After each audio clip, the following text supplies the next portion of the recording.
Hello guys, in this tutorial you will learn how you can insert a swim lane flowchart into your diagrams and presentations and documents on Lucidchart, for example, to have a set of data imported into that flowchart or have represented in that flowchart. So let us guide you through this. So guys, let me show you where you can find that flowchart here on Lucidchart. Navigate to diagram, click into containers here on the left hand side.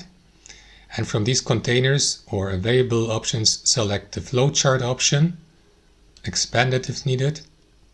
You may also change the position by using that handle here, and select one of the available swim lane flowchart. We got a horizontal and a vertical one. I will go with that one. Position it on your canvas. Now, of course, if you don't have access to that feature because of your account status, you can't do that, but let me show you a swim lane flowchart, how it looks like. Here, for example, you got one swim lane, another one, and here, and you can import the data into the flowchart by clicking into the flowchart.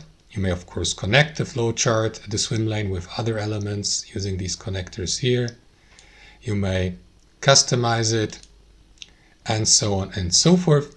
And to import the data, guys, you will need to access that panel to the right, switch from layout to data, and after that expand the custom data tab here, click into plus, select a new property, click into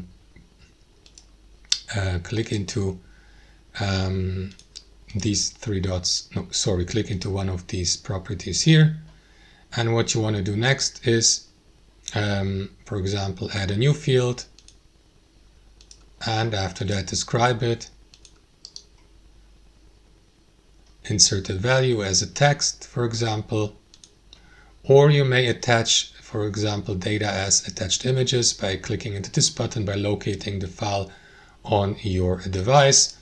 And that's basically it. Now if you'd like to remove these fields, you may do that as well. Delete all fields.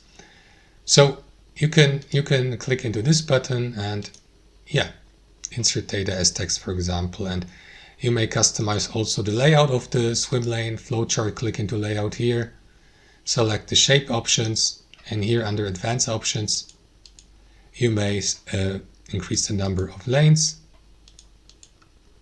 to import more data, set different text orientation, add a header, customize the color, and so on and so forth, guys. So that's basically it. Thanks for watching, and I'll see you next time.